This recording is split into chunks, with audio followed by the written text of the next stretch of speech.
Welcome back to my channel, people. If you're new, please consider subscribing to help increase awareness. Thank you. Throughout this episode, I'm going to show you how ableism is inflicting everyone, including the ableists themselves. Let's get started.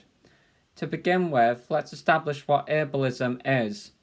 Ableism is basically the belief that typical abilities are superior compared to unusual abilities. Ableism is the result of the eugenics movement, deeming specific groups of people as inferior. In the eugenics movement, diversity was abandoned and normality was adopted. They designed the normal person and have persistently attempted to modify all humans to fit this normal development and life. But this comes at a great cost.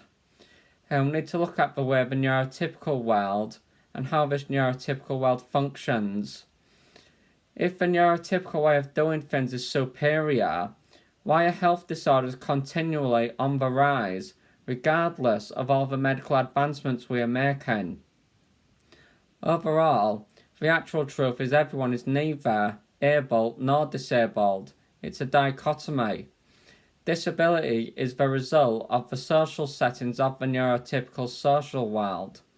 As an analogy, the social world, we can say, the social world is just like a set of houses built on floodplains.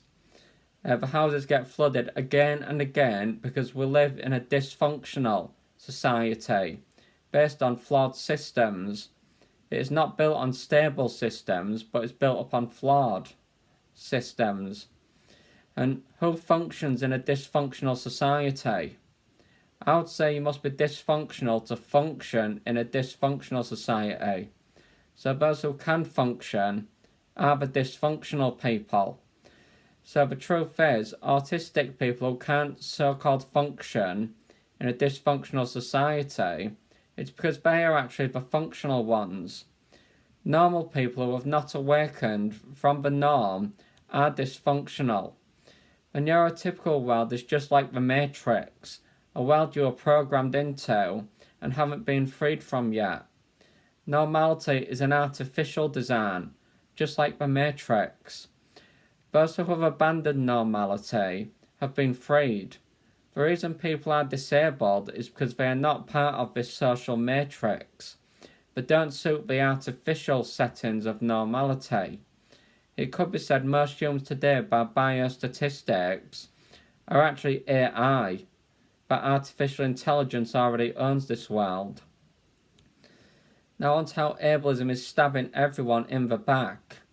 Everything is back to front. The neurotypical world makes humans evolve around society in unhealthy manners, instead of making society evolve around human needs. By making people behave in the so-called normal way, human needs are disregarded and living in unhealthy ways is promoted. That is bound to result in a persistent increase in rate of health disorders. As health disorders rise, more people become entitled to benefits. As more people gain benefits, taxes go up further. The health services are already understaffed with numerous patients. As more people develop health disorders, more people will drop out of the workforce, meaning there's fewer employees, and that will include the health services that will have fewer nurses, fewer doctors, fewer consultants, etc. As patients are on the rise, nurses and doctors are falling because of too much work and not enough supplies. Eventually, workers of the health services will be so small that there'll be patients who will never be seen to. This is increasing poverty because tax rates have to go up to provide financial support to the health services and the benefit system, and it causes people to suffer. Considering the rising rates of health disorders, redundancy, and increasing poverty, I would say if we don't change our direction, in about a century's time the entire human population will be sick and suffering. So why isn't wildlife experiencing all these illnesses that humans are? They possess the same genes as us, which have been associated with numerous illnesses.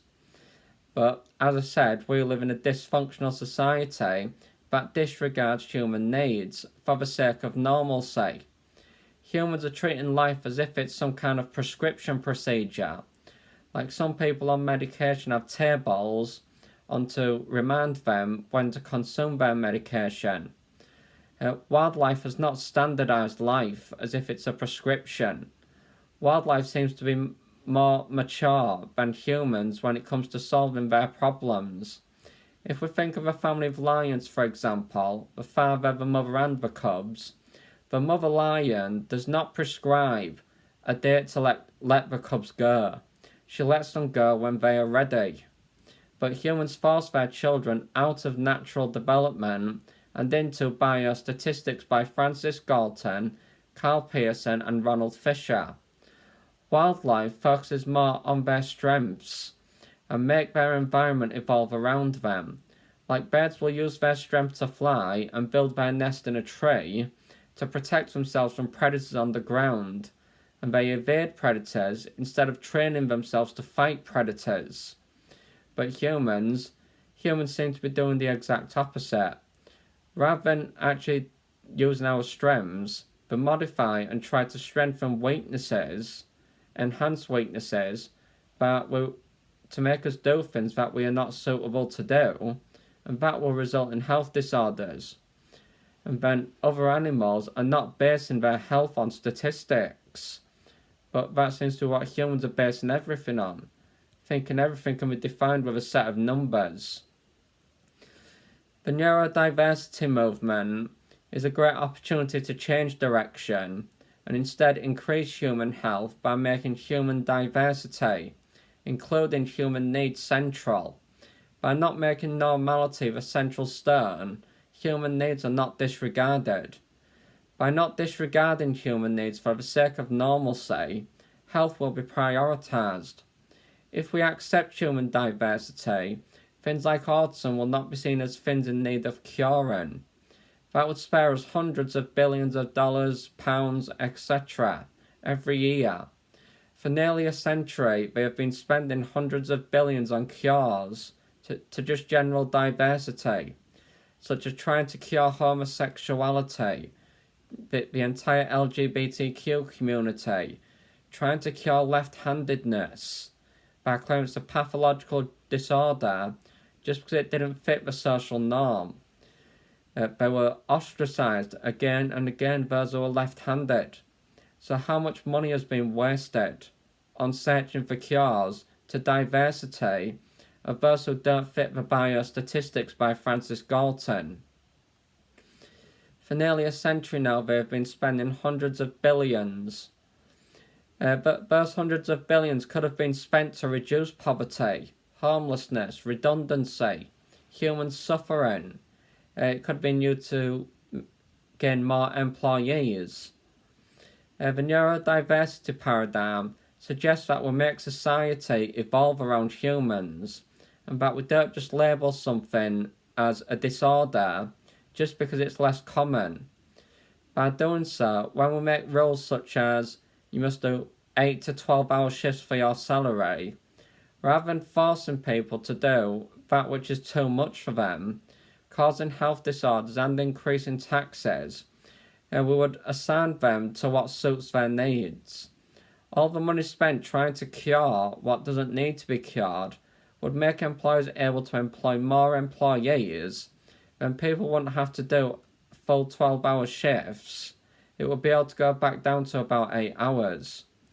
Then people will not need to do that, which causes stress, anxiety, exhaustion, and health disorders.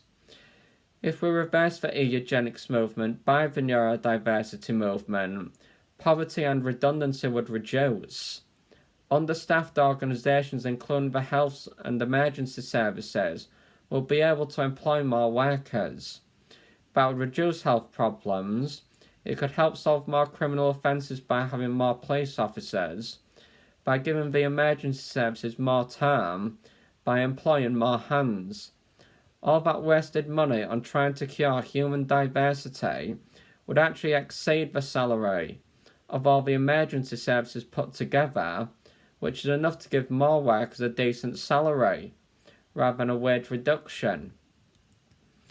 Isn't it unbelievable how so-called normal life has caused us to live in a world of turmoil, strife and suffering? So why do so-called normal people want to sustain these systems and patterns? It's all because of the ableist attitudes and people. Hasn't normality stabbed our population in the back? Wars have occurred because of prideful ableism, such as the eugenics movement through ableism caused World War II. Poverty is increased by ableism. Strife, slander and malice are all increased by ableism, discrimination. If we don't solve this problem with ableism soon, eventually everyone will be sick, as health disorders will stay on the rise, increasing poverty by causing tax increase and wage reduction and a reduction in staff. Recently, I was in a surgery at the hospital and were just talking with a nurse while waiting.